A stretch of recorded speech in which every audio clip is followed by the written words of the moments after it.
Hello, my dear friends. I am Arzu Gaur and I welcome you all to this YouTube channel. So, the topic for today is articles. You all must have heard about articles. Now, what is it? Articles क्या होते हैं? सब लोग बोलते हैं article क्या है, ए, N और द. लेकिन जो सबसे डिफ़िकल्ट चीज़ है करने की वो ये है कि how to decide where do we have to put them. मतलब कि ए को कहाँ लगाना है, एन को कहाँ यूज़ करना है और द को कहाँ यूज़ करना है, उनके यूजेज के बारे में हमें नहीं पता चलता. तो आज मैं आप लोगों को बताऊंगी कि हाउ टू आइडेंटिफाई, कि आइडेंटिफाई कैसे करना है, पहचानना कैसे है कि इस सेंटेंस में ए आएगा या एन आएगा या द आएगा.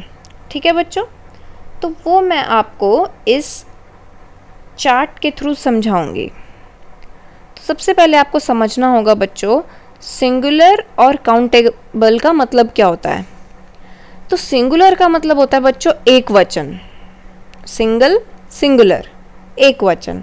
और काउंटेबल का मतलब क्या होता है? काउंटेबल का मतलब होता है जिस चीज़ को हम काउंट कर सकें. जैसे आप अगर बोलो कि अ बुक या फिर आप बोलो 2 बुक्स, तो उसमें आप काउंट कर पा रहे हो ना कि वहाँ पे 2 बुक्स हैं, राइट? तो वो उसे बोलते हैं काउंटेबल. और प्लूरल और अनकाउंटेबल क्या होता है? प्लूरल मतलब बहुत सारे, यानी कि बहुवचन. जैसे 2 बुक्स बोला था हमने, तो बुक्स क्या है? प्लूरल वर्ड है, एस लग गया ना. बुक्स, एक बुक नहीं है ना, 2 बुक्स हैं, तो वो क्या हो गया? प्लूरल हो गया. और अनकाउंटेबल मतलब जिसको हम काउंट ना कर पाएँ. अब बच्चों इन 2 सेंटेंसेस में 2 अलग अलग चीज़ें हैं. See, if the noun is singular and countable, मतलब वो सिंगुलर और काउंटेबल दोनों होनी चाहिए. लेकिन इस सेंटेंस में देखिए क्या लिखा है, प्लूरल और काउंटेबल. तो एंड का मतलब होता है बच्चों कि वो दोनों चीज़ें होनी ज़रूरी हैं, बल्कि और का मतलब होता है कि या तो वो प्लूरल हो या फिर वो अनकाउंटेबल हो. तो इसमें दोनों होना कंपलसरी नहीं है बच्चों, या वो प्लूरल हो या वो अनकाउंटेबल हो. ठीक है, तो अब फर्स्ट देखिए, is the noun singular and countable. आपको सबसे पहले चेक करना है कि वो सेंटेंस में जो नाउन है, जो नाउन यूज़ हुआ है, वो सिंगुलर है या सिंगुलर और काउंटेबल है या नहीं. अगर आपका आंसर आता है यस, तो आपको फिर एक और क्वेश्चन पूछना है, इज़ इट डेफिनेट. अब बच्चों डेफिनेट और इनडेफिनेट नाउन जानिए क्या होता है. डेफिनेट नाउन वो होता है बच्चों जो एक पर्टिकुलर चीज़ जो स्पेसिफिक हो, ठीक है, जिसका हमें पता हो, जो उसमें एक सेंटेंस में स्पेसिफाई करके लिख रखा हो. ठीक है, फॉर एग्जाम्पल लगा लो, the Jungle Book is very interesting novel. तो अगर आप जैसे इसमें स्पेसिफाई किया हुआ है कि जो नॉवल है वो बहुत इंटरेस्टिंग है. कौन सी नॉवल इंटरेस्टिंग है? The Jungle book. क्योंकि वो जो नॉवल है वो हमें पता है कि वो कौन सी है, इसीलिए वो एक डेफिनेट नाउन हुआ. ठीक है, और अगर आपने बोल दिया the novel is very interesting, ठीक है, समझ लो okay this novel is, the novel is very interesting. तो इसमें हमें ये तो पता चल गया कि नॉवल इंटरेस्टिंग है, लेकिन कौन सी नॉवल इंटरेस्टिंग है वो हमें नहीं पता चला, है ना. अब अगर आप ये बोल रहे हो the novel which I am reading is very interesting, तो इसमें आपने स्पेसिफाई किया बच्चों, इसमें आपने स्पेसिफाई किया कि वो नॉवल इंटरेस्टिंग है जो मैं पढ़ रही हूँ. तो वो भी क्या हो गया? डेफिनेट हो गया. ठीक है, तो अब आपको समझ में आया इनडेफिनेट और डेफिनेट क्या होता है. डेफिनेट वो होता है जिसमें स्पेसिफिक नाउन हो, और इनडेफिनेट वो होता है जिसमें जनरल नाउन हो, जनरल. ठीक है, जिसमें उसके बारे में ज़्यादा ना पता चले, जो स्पेसिफिक ना हो. तो पहला क्वेश्चन आपने पूछा था इज़ द नाउन सिंगुलर और काउंटेबल, आपके पास आंसर आया यस. फिर आपने पूछा इज़ इट डेफिनेट. अगर इज़ इट डेफिनेट का क्या मतलब था? अगर वो स्पेसिफिक है, यानी कि अगर आंसर यस है तो आप वर्ड यूज़ करोगे द. और अगर आंसर नो है, यानी कि वो इनडेफिनेट है, तो आप यूज़ करोगे ए या फिर एन. ठीक है। अब देखिए, अब इसमें देखिए, इज द नाउन प्लूरल और अनकाउंटेबल? अगर जवाब आता है यस, तो फिर आप दोबारा से पूछेंगे इज इट डेफिनेट? तो आंसर अगर आता है यस तो आप यूज करेंगे द, और अगर आंसर आता है नो, यानी कि अगर जो नाउन है वो प्लूरल है या फिर अनकाउंटेबल है लेकिन वो इनडेफिनेट है बच्चों, तो उसमें कोई भी आर्टिकल यूज नहीं होगा। उसमें ए एंड द में तीनों में से कोई भी आर्टिकल यूज नहीं होगा। ठीक है, अब आप एग्जाम्पल्स पे आइए, आपको एक अच्छा समझ में आएगा एग्जाम्पल्स के थ्रू। अब फर्स्ट एग्जाम्पल देखिए, आई बॉट अ बुक। अब बच्चों इसमें देखिए, आपको ना इसमें कंडीशन लगा के, जैसे जो अब मैंने आपको भी चार्ट बताया, अगर आप उसमें से समझेंगे तो आपको प्रॉपर समझ में आएगा कि इसमें क्या लगाना है। अब आपने ये तो देख लिया कि इसमें हमने अ लगा दिया, ठीक है, अ जो कि है यहाँ पर। अब वो कैसे लगाया, अब आप ध्यान से देखिएगा। अब आपका क्वेश्चन, पहले आप इस क्वेश्चन इस सेंटेंस में देखिए कि नाउन है कौन सा, नाउन है बुक, ठीक है ना। अब आपको देखना है कि बुक जो है वो सिंगुलर है कि नहीं। बुक सिंगुलर है, जी हाँ बिल्कुल है। बुक काउंटेबल है, जी हाँ बिल्कुल है। तो आंसर आपका क्या आया, यस। अब आपको चेक करना है is it definite? No, it is not definite. Why? Because your reader does not know which book you are referring to. ठीक है, आपके रीडर को ये नहीं पता कि आप कौन सी बुक को रेफर कर रहे हो। इसमें क्या लिखा है, I bought a book, simply लिखा है आई बॉट अ बुक, हमें नहीं पता कौन सी बुक, we don't know which book, right. तो वो डेफिनेट नहीं है, तो आपने क्या लिख दिया, नो, वो डेफिनेट नहीं है, तो आपने क्या लिखा, आई बॉट अ बुक, इसीलिए यहाँ पे अ आया। अब इसमें देखो, the book I bought is very interesting. तो बच्चों इसमें द यूज क्यों हुआ, क्योंकि ये एक डेफिनेट सेंटेंस है। ये डेफिनेट सेंटेंस कैसे बना, क्योंकि इसमें आपको पता चल रहा है कि we know which book you are referring to, हमें पता है आप कौन सी बुक को रेफर कर रहे हो, आप उस बुक को रेफर कर रहे हो जो आप खरीद कर लाए। सही बात है ना। तो इसलिए ये क्या हो गया, एक डेफिनेट आर्टिकल हो गया और उस वजह से हमने द यूज किया। ठीक है, अब ये वाला देखो, I like the books you gave मी। अब देखो बच्चों, इसमें नाउन क्या है, बुक्स। अब बुक्स क्या है, प्लूरल नाउन है, राइट। बुक तो नहीं है ना, बुक्स है।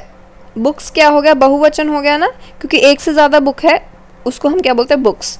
तो वो क्या हो गया, बहुवचन। तो बहुवचन का कंडीशन क्या था बच्चों, देखो plural. Is the noun plural, answer क्या आया, यस।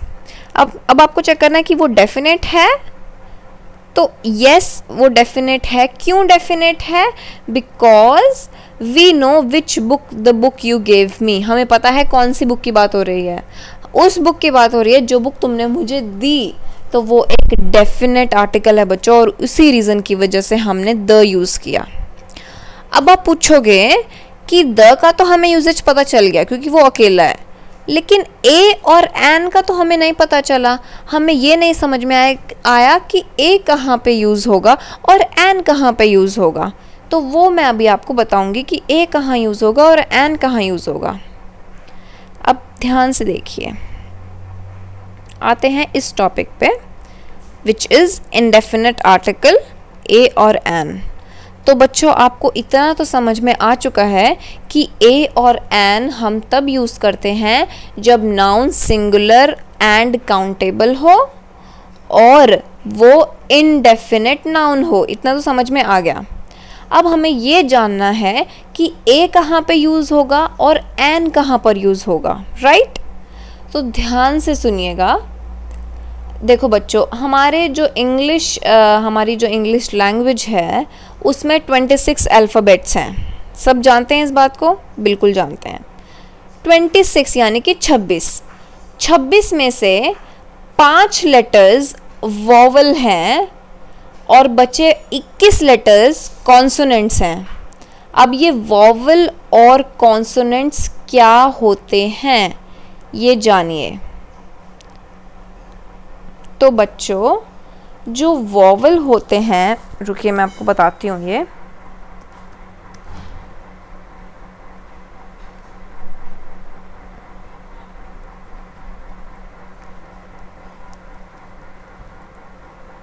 तो इसमें ये देखिए,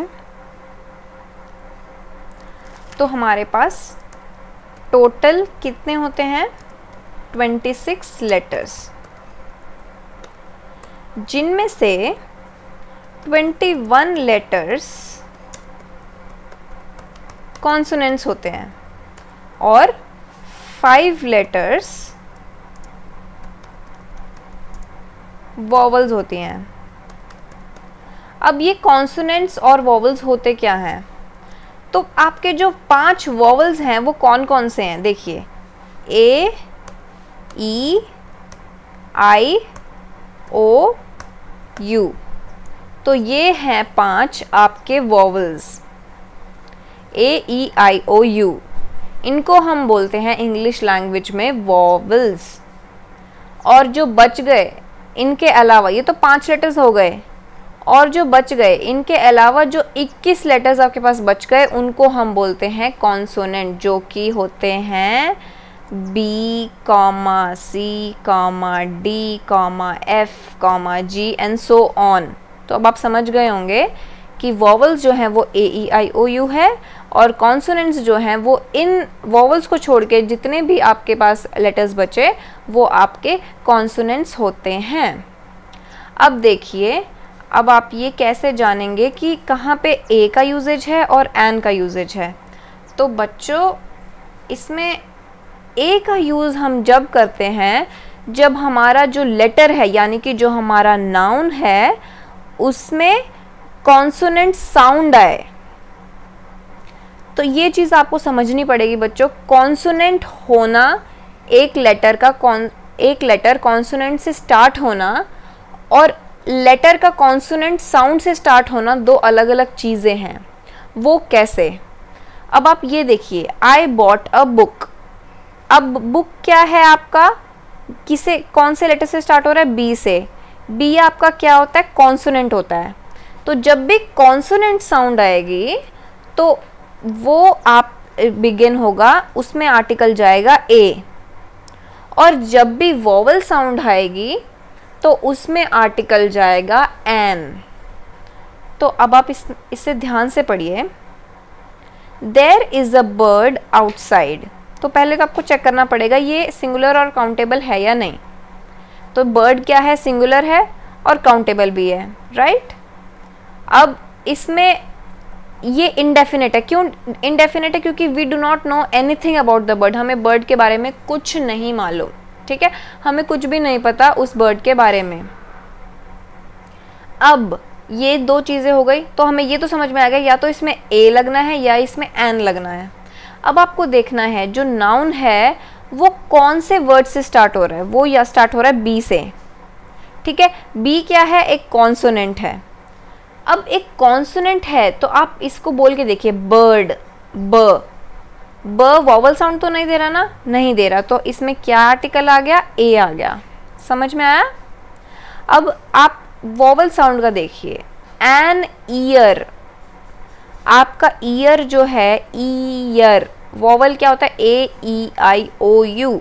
तो ई आपका वॉवल है? हाँ, वॉवल है। इतना तो समझ में आ गया कि ई एक वॉवल है। लेकिन जो वर्ड ईयर है वो वॉवल साउंड दे रहा है या नहीं? वो वॉवल साउंड दे रहा है, ईयर। तो इसमें क्या आया? An year. अब इसमें क्या? An uncle. अब इसमें यू की की साउंड आ रही है ना? An uncle. की साउंड आ रही है ना? आपका क्या है? एक वॉवल है। तो इसमें क्या लिखा? N uncle. अब ये समझिए बच्चों, इसमें आपको समझ में आएगा कि मैं कहना क्या चाह रही हूँ। An R. अब जो एन आर है ये स्टार्ट तो एच से हो रहा है। एच जो कि एक कॉन्सोनेंट वर्ड है, ये सब जानते हैं ना? ए, ई, आई, ओ, यू तो नहीं है? नहीं है, बिल्कुल भी नहीं है। लेकिन फिर आप पूछोगे कि ये ए, ई, आई, ओ तो नहीं है, फिर भी एन क्यों लगा? वो इसीलिए लगा बच्चों क्योंकि इसकी जो प्रोनाउंसिएशन है वो आर होती है। हार नहीं बोलते इसको, एच साइलेंट है इसमें, ठीक है? एच साइलेंट होने की वजह से हमें वॉवल साउंड दे रहा है और ये बन जाता है आर, और आर होने की वजह से ये एन आर बोला जाता है, ना कि ए आर। समझ में आया बच्चों? तो ये बात हमेशा ध्यान रखना कि आपको ये चेक नहीं करना है कि स्टार्टिंग में कॉन्सोनेंट वर्ड लिखा है या वॉवल वर्ड लिखा है। आपको ये चेक करना है कि जो साउंड है वो कॉन्सोनेंट की आ रही है या फिर वॉवल की आ रही है। समझ में आया? अब जैसे ये देखो, अ स्कूल, अ यूनिवर्सिटी। अब इसको समझिए, अ यूनिवर्सिटी में आप सबको दिखाई दे रहा होगा कि ये स्टार्ट तो उससे हो रहा है, यू से हो रहा है। स्टार्ट यू से हो रहा है ना। यू मैंने अभी आपको वॉवल में बताया था ना, ए ई आई ओ यू बताया था ना वॉवल में। लेकिन फिर भी ये ए क्यों आया? क्योंकि बच्चों यूनिवर्सिटी का जो प्रोनाउंसिएशन है वो है यूनिवर्सिटी। और ये किससे, इसका प्रोनाउंसिएशन कैसे, मतलब इसका फर्स्ट साउंड क्या आ रहा है? यूनी, य, यूनिवर्सिटी, य। क्या य साउंड वॉवल्स में आती है? ए ई आई ओ यू, यू तो आती है, यू तो आती है, लेकिन क्या य साउंड आती है? बिल्कुल भी नहीं आती। तो इसीलिए य साउंड क्या बन गई आपकी? कॉन्सोनेंट साउंड बन गई। और उसी वजह से जो बिगनिंग में है वो ए लग गया, ना कि एन। ठीक है? वैसे ही आप जैसे बोलोगे, हाँ मैं आपको एग्जांपल देती हूँ, एक मिनट।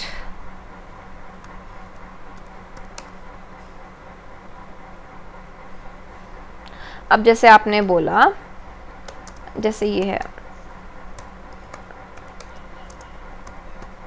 अब इसमें देखो बच्चों, अ 1 रुपी नोट। वॉवल्स कौन से होते हैं? सबसे पहले वॉवल जानिए। वॉवल अभी भी मैंने बताया था।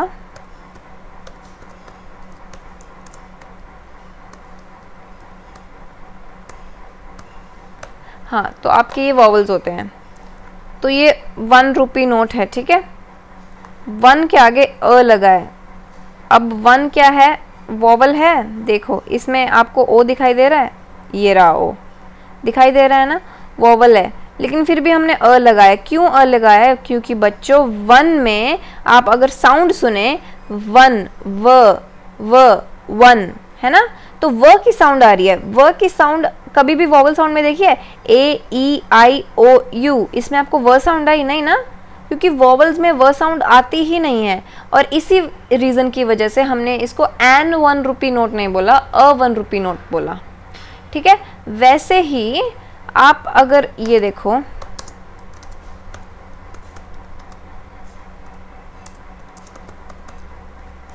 इसमें देखो, अ यूरोपियन कंट्री। अब इसमें ई से स्टार्ट हो रहा है। ई आपका वॉवल है ना, वॉवल तो है, लेकिन फिर भी हमने आगे ए क्यों लगाया है? क्योंकि यूरोपियन, यूरोपियन किससे स्टार्ट हो रहा है? ये य से। साउंड कौन सी आ रही है? य, यूरोपियन, य। और यह साउंड वॉवल साउंड में नहीं आती। इसी रीज़न की वजह से हमने अ लगाया है, एन नहीं। सिमिलरली नेक्स्ट एग्जाम्पल देखिए। अब इसमें क्या है? An honest man. अब इसमें देखिए बच्चों, एच जो है आपका एक कॉन्सोनेंट है, लेकिन ऑनेस्ट वर्ड में एच साइलेंट है। और इसी रीज़न की वजह से जो साउंड आ रहा है बच्चों वो ऑनेस्ट, ऑनेस्ट यानी कि वॉवल साउंड से स्टार्ट हो रहा है। और इसी रीज़न की वजह से आपका एन जो है हमने आर्टिकल यूज़ किया है। समझ में आया?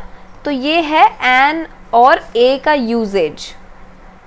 अब आते हैं डेफिनेट आर्टिकल पे, जो कि है द। तो हमने द के बारे में क्या क्या पढ़ा था? द के बारे में समझिए, अगर नाउन सिंगुलर है और का सिंगुलर है, काउंटेबल है और डेफिनेट है तो द यूज़ हो रहा था। या फिर नाउन प्लूरल है और अनकाउंटेबल है और डेफिनेट है तो भी द यूज़ हो रहा था।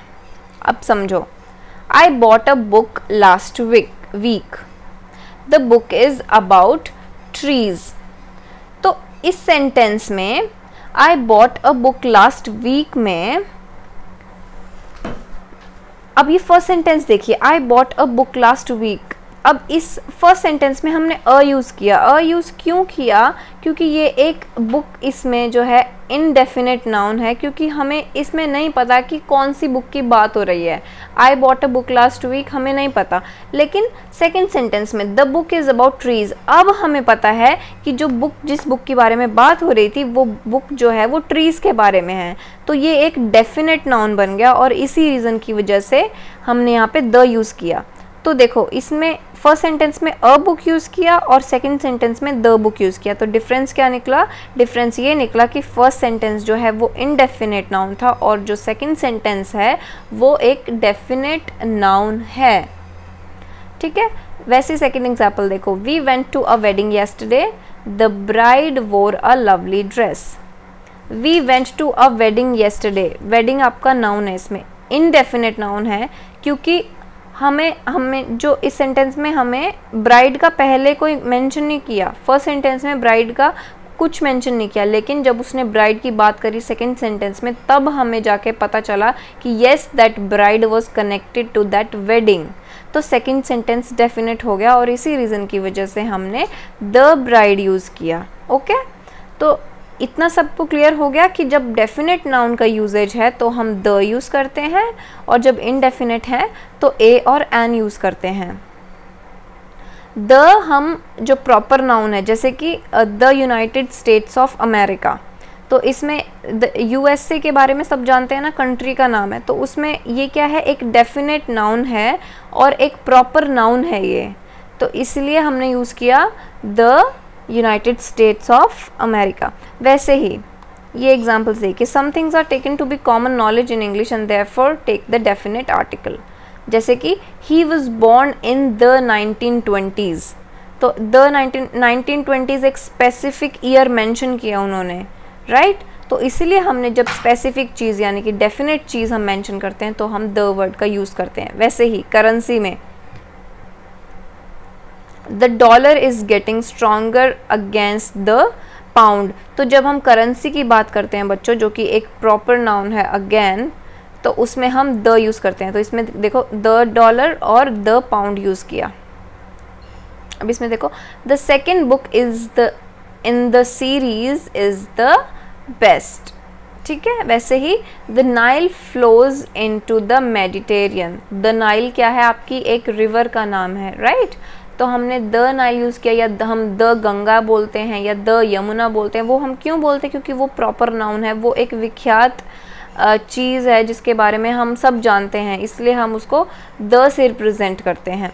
वैसे ही द वर्ल्ड हेल्थ ऑर्गेनाइजेशन, तो द WHO के बारे में सब जानते हैं, राइट? सो इसीलिए। और एक और चीज़ है बच्चों इसमें कि जब आप किसी भी चीज़ की एब्रीवेशन बोलते हैं, जैसे कि MA है, तो आप उसमें एन यूज़ करते हैं, एन MA। अब आपने वो एन क्यों यूज़ किया जबकि वो स्टार्ट M से हो रहा है? वो इसीलिए हो रहा है बच्चों क्योंकि M जो है, जैसे आप बोल रहे हैं MA, तो उसका जो साउंड स्टार्ट हो रहा है वो M किससे स्टार्ट हो रहा है? ए से स्टार्ट हो रहा है ना, तो उसी रीज़न की वजह से हमने एन यूज़ किया है, क्योंकि जो MA का जो साउंड बन रहा है वो वोवल साउंड बन रहा है, कॉन्सोनेंट नहीं।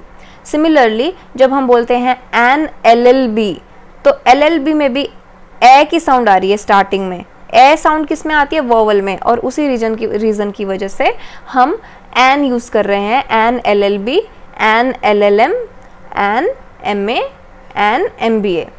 तो याद रखिए जब भी हम एब्रीवेशंस यूज़ करते हैं तो हम स्टार्टिंग में एन यूज़ करते हैं अगर हमें वो वोवल साउंड दे रहा है तो।